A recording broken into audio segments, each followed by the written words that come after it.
I used to own 5 acres of land just outside town.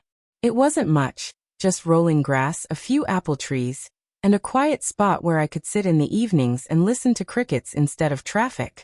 Then the developers came. And with them the HOA. They paved over my fields, squeezed in 200 nearly identical beige homes, and sold them to people who wanted country charm, but complained about bugs and barns smelling like hay. As part of the deal, I kept my original farmhouse, right in the middle of the new neighborhood. At first, I thought it might be nice. Neighbors, maybe a little life around me. Boy, was I wrong. Within weeks, I had letters in my mailbox. Not friendly, welcome to the neighborhood. Notes. No. These were violations. Your mailbox does not match community standards. Your barn is not painted in an approved color. Your tractor is considered an eyesore. I laughed at first. My barn was older than their cookie-cutter houses. My tractor had plowed the dirt they now parked their SUVs on. But to the HOA, history meant nothing. They wanted uniformity, control, beige paint and approved petunias only. And standing at the head of it all was Karen, the HOA president. A woman whose power came from fines and gossip, who believed clipboards were weapons, and who smiled like a shark. This was just the start of the war. One morning, I woke up to find a bright pink notice taped to my door. In bold letters it screamed, "Violation notice. Unapproved lawn ornaments." Apparently, my crime was placing a single garden gnome, something my late wife had bought years ago, at the base of the apple tree. A harmless little ceramic guy with a fishing pole. Cute, right? Not according to Karen.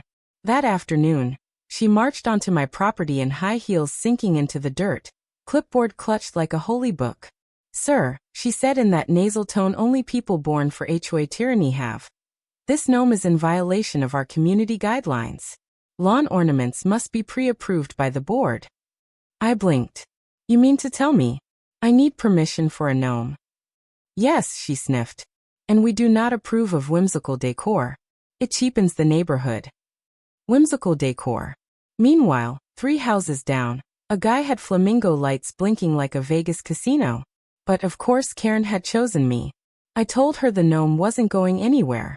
She scribbled furiously on her clipboard and threatened me with a $50 fine per day until I removed it. I laughed.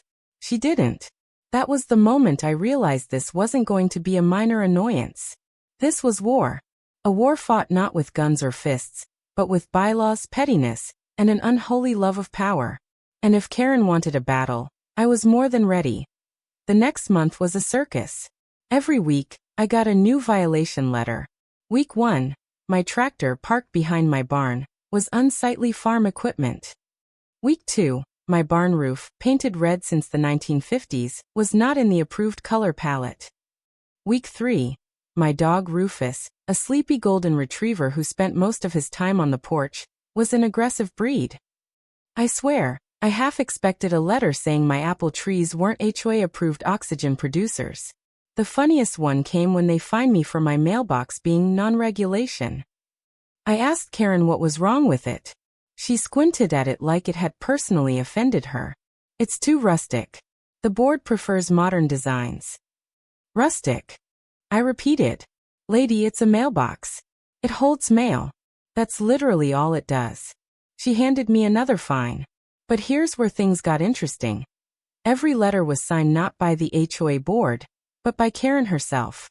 That smelled fishy, because according to the little handbook they shoved in my face, decisions had to be voted on by the entire board, not just one person. So I started keeping every letter, every notice, every ridiculous rule. I stuffed them in a binder labeled Karen's Greatest Hits. And while she thought she was wearing me down, she was actually giving me ammunition. Because I had a plan. One afternoon, while flipping through the bylaws and sipping iced tea, I found something that made me choke with laughter. Buried deep in Section 9, Article 3, there was a clause about easements and access roads. Basically, since my land had been there first, and the HOA had built around me, the main gate road technically crossed my property line, which meant legally, I controlled it.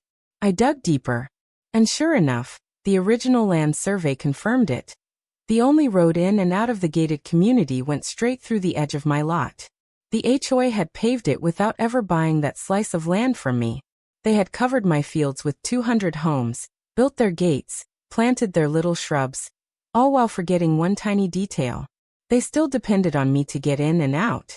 It was the loophole of the century. I sat back in my chair, grinning like a villain in a movie.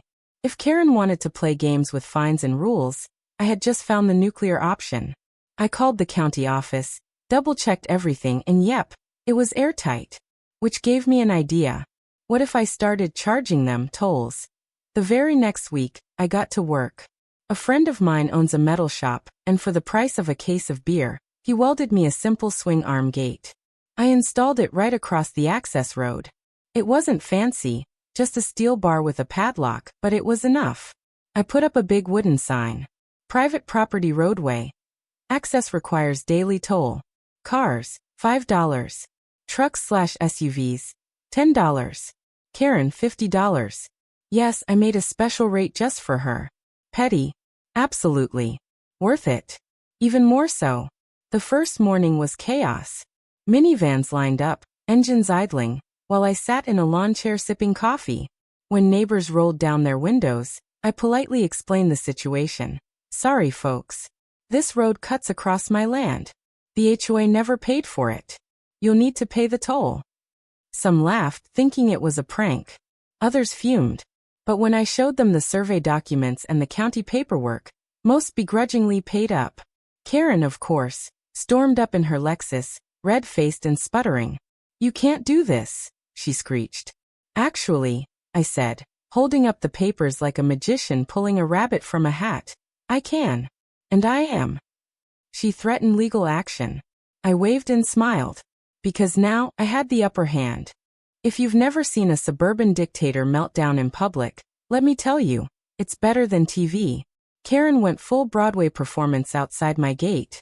This is extortion, she screamed, pointing a manicured finger at me. You're holding the entire neighborhood hostage. Extortion? I said.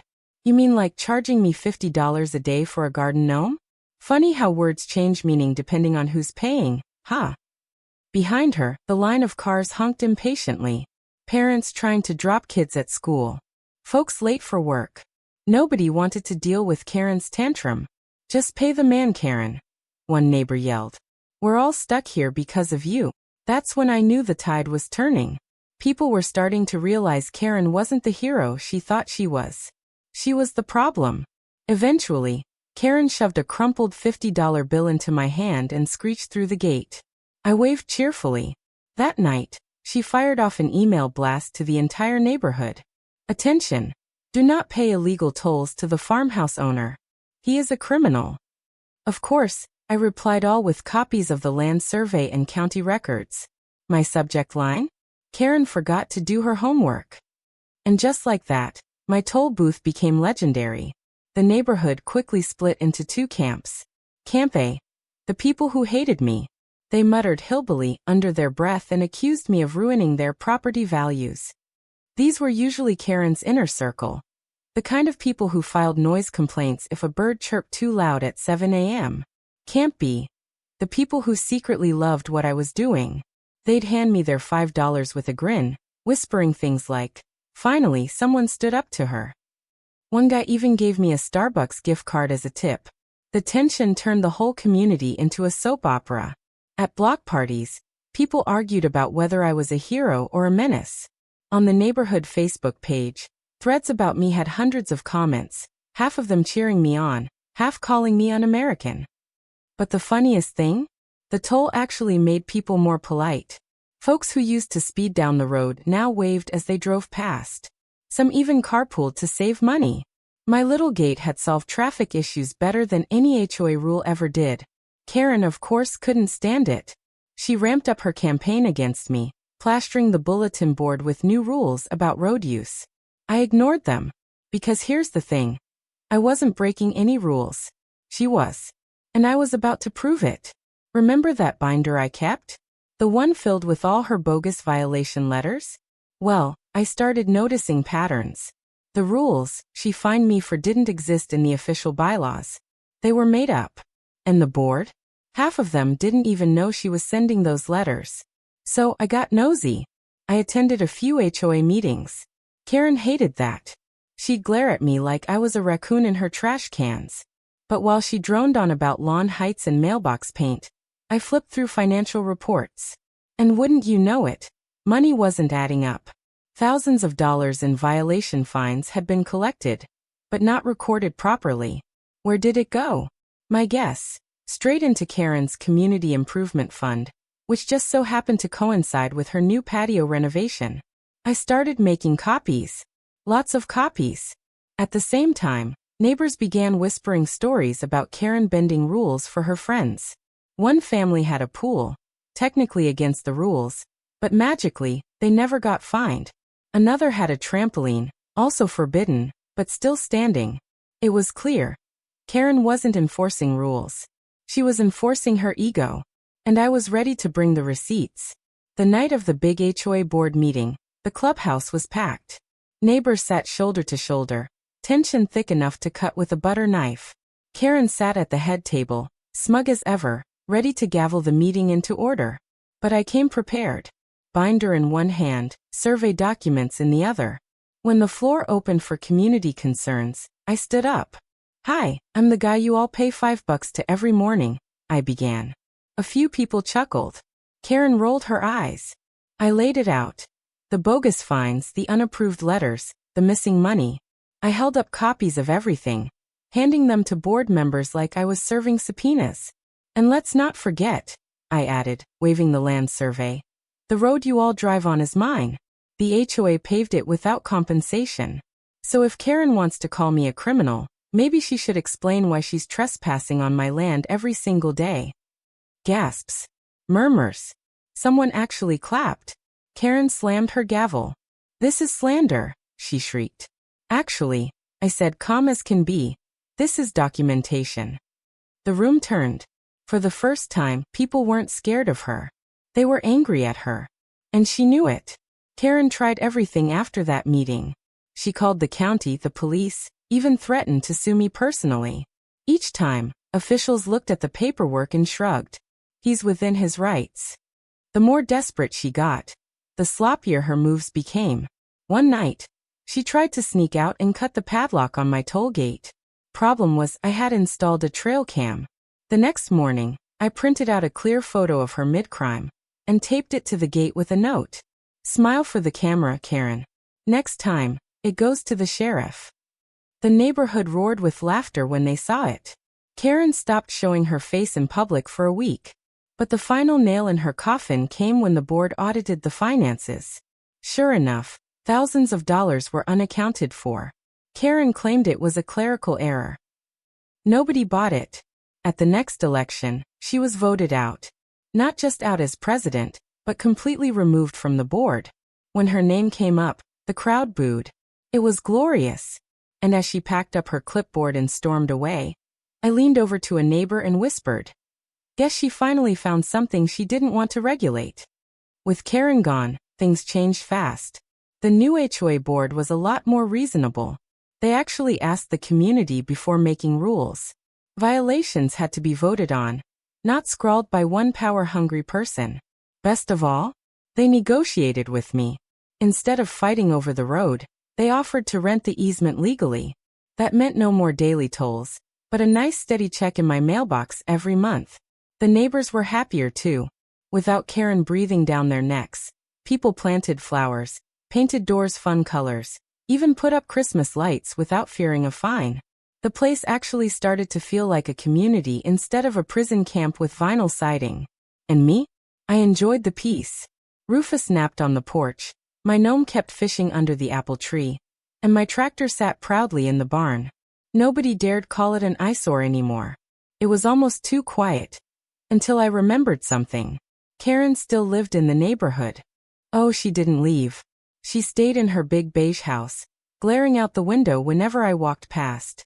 Without her throne of HOA power, she looked smaller somehow, like a dethroned queen stuck in exile. Neighbors avoided her. Invitations to parties? Gone. Her little circle of loyalists? They jumped ship the second the audit results came out. But she couldn't resist trying to meddle. Every so often, she'd post on the neighborhood Facebook page, warning about declining standards or property value threats.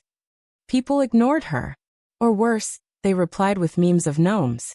One guy even left a plastic gnome in her yard at night. Soon, her porch looked like a gnome invasion had landed. She tried calling the police. They laughed and left. I'd see her at the mailbox sometimes. She'd scowl, muttering something under her breath. I'd just wave cheerfully. Revenge wasn't loud or violent. It was quiet. It was watching her own kingdom crumble around her while everyone else finally breathed free. And I savored every second. Months passed, and the toll booth became local legend.